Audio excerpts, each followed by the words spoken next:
Welcome back to this week's episode of Mystery Garage. On last week's episode, we got into this engine bay, getting to work on prepping a lot of the metal work, doing a lot of cleanup and that sort of thing. Today we're going to jump back into it and start on the filler to get that shaved bay dialed in real nice. It's a pretty terrible day outside, so I thought it's the perfect day to get you guys out in the garage and getting to work. So let's jump into it.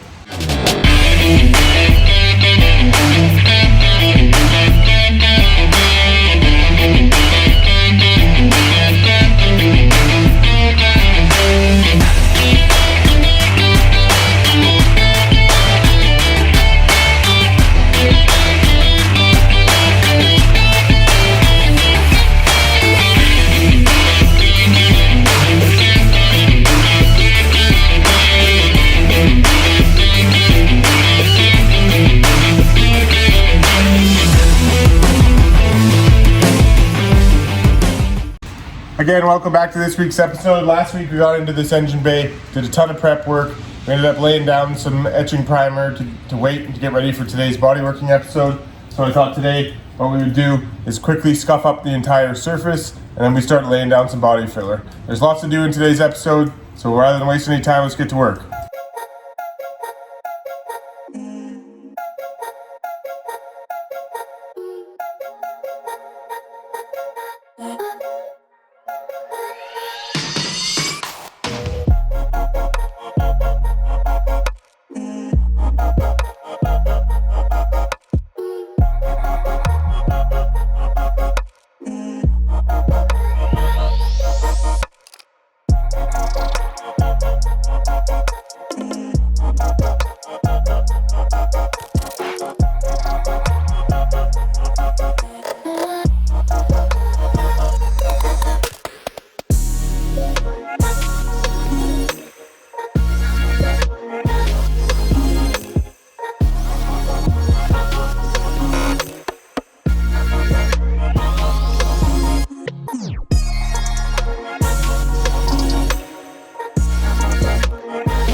Okay, so I thought it was time for a bit of an update. So make no mistake, this is a very laborious task and definitely not for the faint of heart. That's why I said in my previous video that something like this, you really should have a plan. You shouldn't go too far, and you should make sure you can commit to what you've, what size of bite you've taken. So in this case, like I said before, when building engines, there's multiple different ways to get things done, and everybody has their own method. I'll just kind of explain to you what mine is. I'm only probably a little bit less than halfway done this project here so far. I have two methods I use. So the Bondo fiberglass, doesn't matter the product you use, but a fiberglass filler is what I use and what I've used so far for both coats. I use that as my base to really figure out and lay out my plan. My overall scope with this engine bay is to the untrained eye for it to just look like a very clean factory bay. Somebody who doesn't know a lot about Volkswagens may not think anything's been done other than the fact that this engine bay is clean. If you are a Volkswagen enthusiast, you'll know that there's a lot of body lines within the engine bay that have been filled. Usually there's some indentations down the sides here. There's a lot more indentations around the wheel tubs, and there's indentations up and through here and all that sort of thing, as well as quite a bit of it on the firewall. All those things have been more or less filled or smoothed out. And so I used the fiberglass filler as my base to kind of establish the layout. Now I've cleaned it up twice, obviously, in between each layer and then after the fact. Now I'll go back over with the lighter filler, and this is the pink stuff. This is stuff everybody uses. Again, I don't like to use very thick amounts of this stuff because it's not really meant for that. It's meant to really just flatten out small little pits and that sort of thing. So then I'll re-go over that, and a lot of the little imperfections within the fiberglass is where that pink filler will fill in. So overall, I think this is coming out really awesome. It's really started to smooth everything out. I've taken out a lot of those indentations from the crumple zones, both sides. I've taken a lot of the bumps and wavy sections of the firewall out. I've smoothed out a lot of that. Same thing with this side, same thing, crumple zone, I've smoothed that out. A lot of those big defined bumps and humps have all been removed. And now it's time to jump into the pink filler and start detailing this bay out with covering out all those little pits and bumps and really starting to smooth things out. And again, this is a laborious task. Like I said, I probably have about 12 to 15 hours into this so far. I can say by probably the time this video airs, I'll have probably about 30 hours into this bay. And that's a considerable amount of time, especially when, I'm putting it together, a night, couple hours here each night, that sort of thing. I don't know if I'll be able to see this right through by the end of this video because I do want to do a very quality job, but I just thought right now, this is kind of where I would give a quick update of where I am, because in the next set of videos, you're going to start to see me using the pink stuff. And I just wanted to define what I was doing here. So let's get back to it.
I guess it's the chronicles of the build.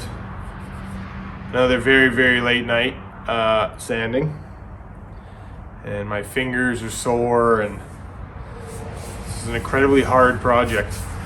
Don't let time lapse fool you. I got lots more to go on this still, but I think for tonight I'm gonna call it a night.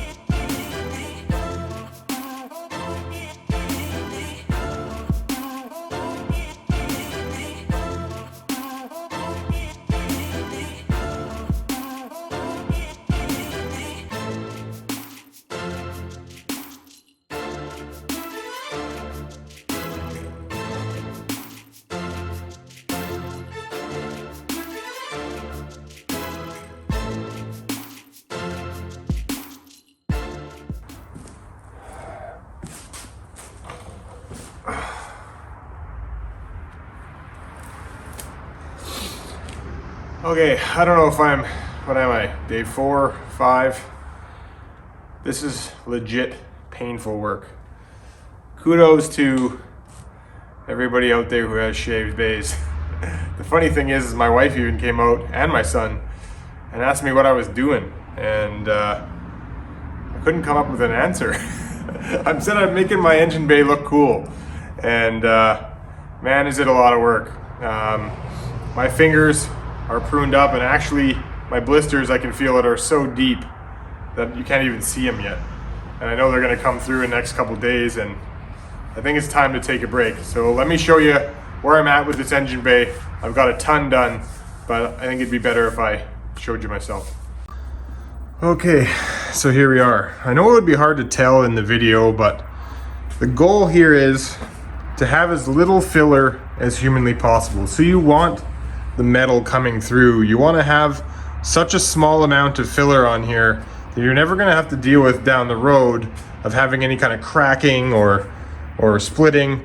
You really want to try and find metal as much as possible, so that way you know your reference not too far away from where you actually want to be. So all in all, pretty happy with how this has gone. Now don't forget, there's still quite a few coats of all the little stuff that we need to do, but this is kind of where I am right now. It's obviously covered in tons of dust, but I think what I'm going to do now is, like I said, my fingers haven't even touched water and they're just beat.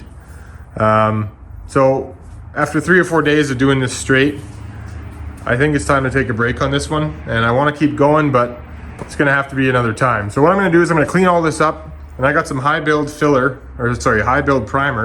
that I'm going to spray on this engine bay to kind of finish up this week's episode.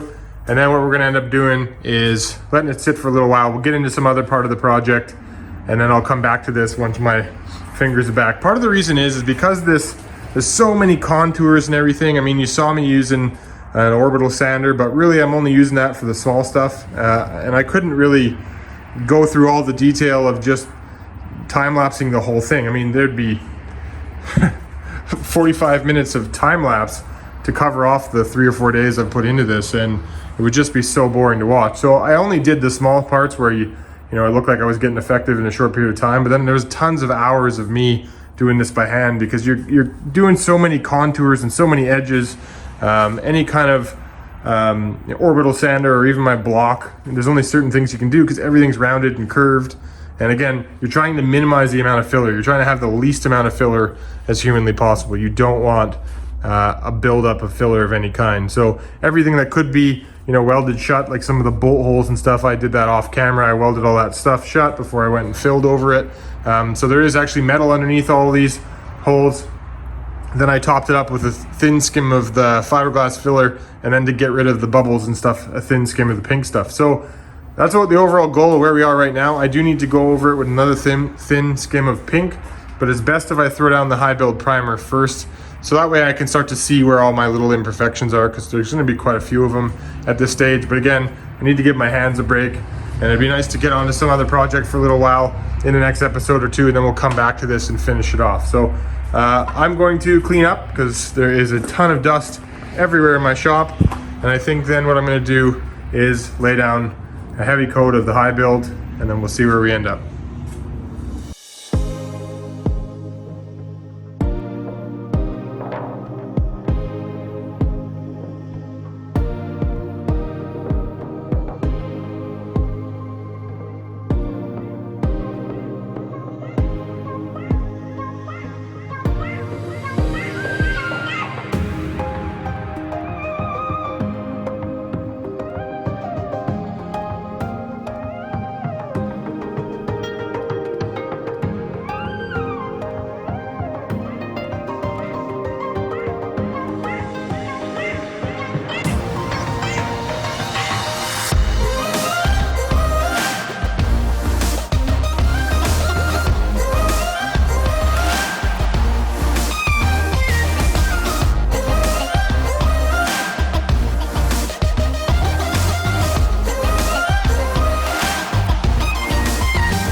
Well, there we are. It was a big week, but I'm very happy with how much we got done. We're far from finished, but it's definitely a very solid starting point. I don't know why they always pick primers to be in such ugly colors, but this is the high build one. So we got a few more stages to go, but like I said, I need my fingers to repair themselves for a little while we get on to other things, and then we'll hop back into getting this all finished up. Okay, that about does it for today's episode. Thank you very much for tuning in. Very happy with how much we got done. It's going to be another late night tonight because I still need to go inside and edit this episode because it does need to be released in a few hours. But nevertheless, thank you very much for tuning in. I really appreciate it. We are going to get back into this engine bay in a few weeks, but we'll let my fingers heal up first. We'll get into something else for a little while and we'll come back to finish things off. Don't forget, like I said in last episode, pretty soon we're going to be moving to 2 episodes a week. I have picked a release date, so effective February 21st, we're going to go live with 2 episodes a week. That is the very first premiere Sunday episode. Very excited and looking forward to it. But until then, guys, thank you very much for joining Mystery Garage. Till next time, take care.